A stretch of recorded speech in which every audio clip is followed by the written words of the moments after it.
আদম আলাইহিস সালামের দুই পুত্র হাবিল এবং কাবিল, নাম শুনছেন তো আপনারা? কাবিল এবং হাবিলের নাম শুনেন নাই? এই কাবিল এবং হাবিল থেকে কোরবানির বিধান আজও চলমান রয়েছে। আল্লাহু আকবার। লম্বা একটা ঘটনা রয়েছে, আমরা বিস্তারিত বর্ণনা করতে পারবো না, যেহেতু আমাদের জুমার দিন সময় সংকীর্ণ। আমরা কোরআন এবং সুন্নাহ থেকে যে পরিমাণ আলোচনা আছে আমরা এটাই বলে যাব। আল্লাহ তাআলা আদম আলাইহিস সালামের সময়কার কোরবানির কথা স্মরণ করিয়ে দিয়ে বলেন, ও নবী, আপনি তাদের কাছে ঘোষণা করেন। কোরআনুল কারীম সূরা মায়েদা 27 এবং 28 নম্বর আয়াত আল্লাহ তাআলা বলেন, ওয়াতলু আলাইহিম নাবা আবনাই আদম বিল হক।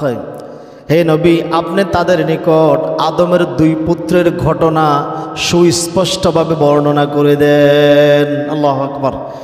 আল্লাহ তাআলা বলতেছেন, ও নবী, আদম আলাইহিস সালামের দুই পুত্রের ঘটনা তাদের কাছে আপনি বিস্তারিত বর্ণনা করে দেন। কি ঘটনা? এতে ঘটনাটা কি আল্লাহ তাআলা নিজেই বলতেছেন। আল্লাহ নিজেই আল্লাহ নবীকে বলতেছেন, ও নবী, কি ঘটনা আমি আপনাকে বলে দিচ্ছি, শোনেন। ইয কররাবা কুরবানান, যখন তারা দুইজনে কোরবানি করলো। দুইজনে কি করলো? যখন আদমের দুই পুত্র কাবিল এবং হাবিল কোরবানি করলো, ফাতাকুব্বিলা মিন আহাদিহিমা, তাদের একজনের কোরবানি কবুল করা হলো। তাদের একজনের কোরবানি কবুল করা হলো। ওয়ালাম ইয়াতাকাব্বালু মিনাল আখারি, অপরজনের কোরবানি কবুল করা হলো না। একজনের কোরবানি কবুল হয়েছে, আরেকজনের কোরবানি কবুল হয় নাই। হাবিলের কোরবানি কবুল হয়েছে, কাবিলের কোরবানি কবুল হয় নাই। এখন কাবিলের কোরবানি যখন কবুল হয় নাই, পাপাচারীদের একটা স্বভাব আছে, এটা মনে রাখবেন সবসময়। নিজের পাপ অন্যের উপরে চাপায়। কথা কি বুঝে আসছে? নিজের পাপ অন্যের উপরে চাপায়। নিজের দোয়া কবুল হয় নাই, নিজে পাপ করছে, বাঁচার জন্য এখন অন্যকে দোষারোপ করে। এইবারে কাবিল যখন দেখলো তার কোরবানি কবুল হয় নাই, এইবারে কাবিল বলতেছে, কল আলা তুলান্নাকা, নিশ্চয়ই ও হাবিল শুনে রাখো, আমি তোমাকে হত্যা করব। নাউজুবিল্লাহ বলুন। কাবিল বলতেছে, হাবিল, তোমার কোরবানি যে কবুল হয়েছে, মনে রাখবে আমি তোমাকে হত্যা করব। পাপাচারে তার বোঝা অন্যের উপরে চাপায়। পাপাচারে তার বোঝা অন্যের উপরে চাপায়। অতঃপর বলতেছেন, যার কোরবানি কবুল হইল সে বলতেছে, হাবিল বলতেছে, ক্বালা ইন্নামা ইয়াতাকাব্বালুল্লাহু মিনাল মুত্তাকিন, নিশ্চয়ই আল্লাহ তো কেবল মুত্তাকিদের কাছ থেকে গ্রহণ করে। আল্লাহু আকবার। আল্লাহ কার কাছ থেকে গ্রহণ করে?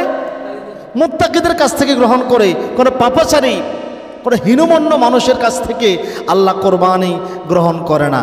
কেননা হাবিল পশু পালন করতেন।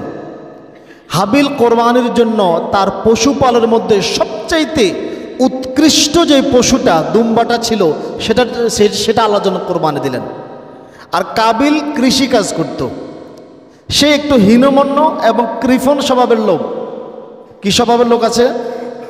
আল্লাহ নবী বলেছেন, খবরদার তোমরা কৃপণতা থেকে বেঁচে থাকো, কেননা কৃপণতার কারণে আমি পূর্বের বহু জাতিকে ধ্বংস করে দিয়েছি। বহু জাতিকে ধ্বংস করে দিয়েছে, এটা আল্লাহর ঘোষণা। এখন কাবিল ছিল একটু কৃপণ স্বভাবের লোক। সেই তার কৃষি পণ্যের মধ্যে নিকৃষ্ট পণ্য যেইগুলি, নিকৃষ্ট মানের সামান যেইগুলি, এইগুলি আল্লাহর রাস্তায় কোরবানি করলো। ওই সময় কোরবানির পথা ছিল একটা নির্দিষ্ট জায়গায় কোরবানি করে সেটাকে ওই জায়গায় রেখে দিতে হতো। যার কোরবানি কবুল হয়েছে, আল্লাহ তার কোরবানিটা আসমান থেকে আগুন পাঠায় জ্বালায় উঠে নিয়ে যেতেন। সুবহানাল্লাহ বলবেন না?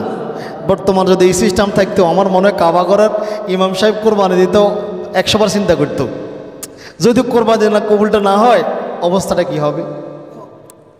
আজকে কোরবানি এক সামাজিক ট্র্যাডিশন হয়ে গেছে। এই ট্র্যাডিশন আর কেউ পালন করতো না। এই ট্র্যাডিশন হিসেবে কেউ পালন করতো না যদি এই বিধান থাকতো। এখন আজকেও দেখেন, একদল লোক হীনমন্য কৃপণ স্বভাবের লোক আল্লাহর রাস্তা যখন দান করে তখন নিকৃষ্ট ঘৃণিত জিনিস দান করে।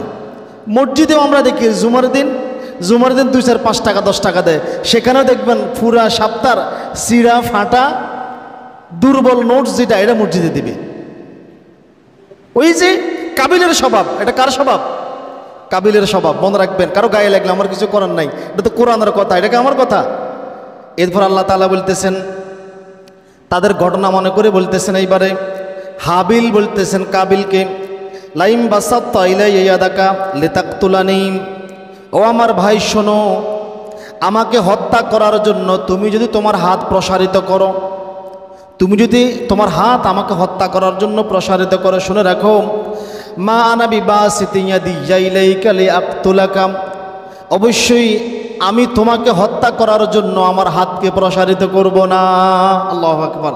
ভাই তুমি আমাকে হত্যা করার জন্য তুমি যদি হাত বাড়াও, মনে রেখো আমি হাত বাড়াবো না। কেন আমি হাত বাড়াবো না? তিনি বলতেছেন, ইন্নী আখাফুল্লাহ রব্বুল আলামিন, আমি জগৎ সমূহের প্রতিপালক আল্লাহকে ভয় করি।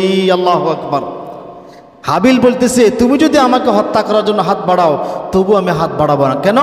আমি কাকে ভয় করি? আল্লাহ, জগৎ সমূহের প্রতিপালক আল্লাহকে ভয় করি। অতএব আদম আলাইহিস সালামের দুই পুত্রের মাধ্যমেই কোরবানির বিধান শুরু হয়েছে, যা আজও চলমান রয়েছে। আর আমরা যেটা বুঝতে পারলাম আজকের এই আয়াত থেকে, আল্লাহ তাকওয়া, অন্তরের খবর কি কবুল করবেন? অন্তর থেকে কবুল করবেন। আপনার বেশি টাকা দিয়ে, কিস্তির উপরে টাকা নিয়ে, এরপর ঋণ নিয়ে বিভিন্নভাবে আপনি কোরবানি করবেন, আল্লাহ তাআলা এই কোরবানি কবুল করবে না। আর এর দ্বারা বোঝা যায়, আমরা এই আয়াত থেকে যেটা বুঝলাম, পাপীদের স্বভাব। পৃথিবীতে প্রথম হত্যাকাণ্ড ঘটিয়েছেন আদম আলাইহিস সালামের পুত্র কাবিল। পৃথিবীর প্রথম বিশৃঙ্খলাকারী কে? কাবিল।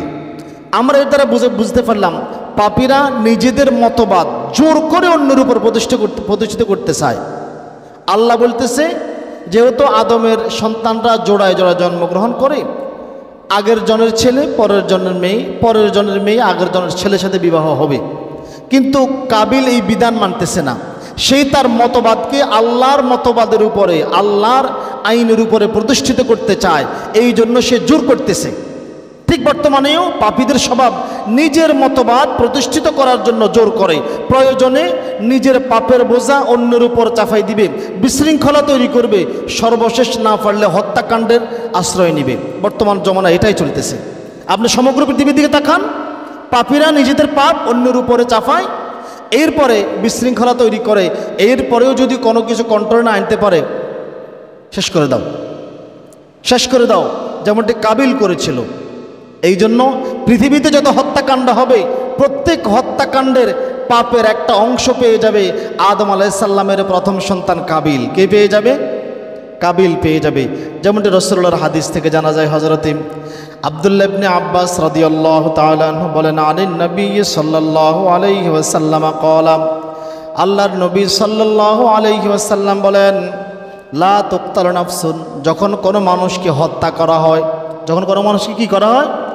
হত্যা করা হয়, ইল্লা কানা আলা ইবনে আদম আল আউয়ালি কিফলুম মিনহা, এই হত্যাকাণ্ডের একটা পাপের অংশ আদম আলাইহিস সালামের প্রথম সন্তান কাবিল পেয়ে যাবে।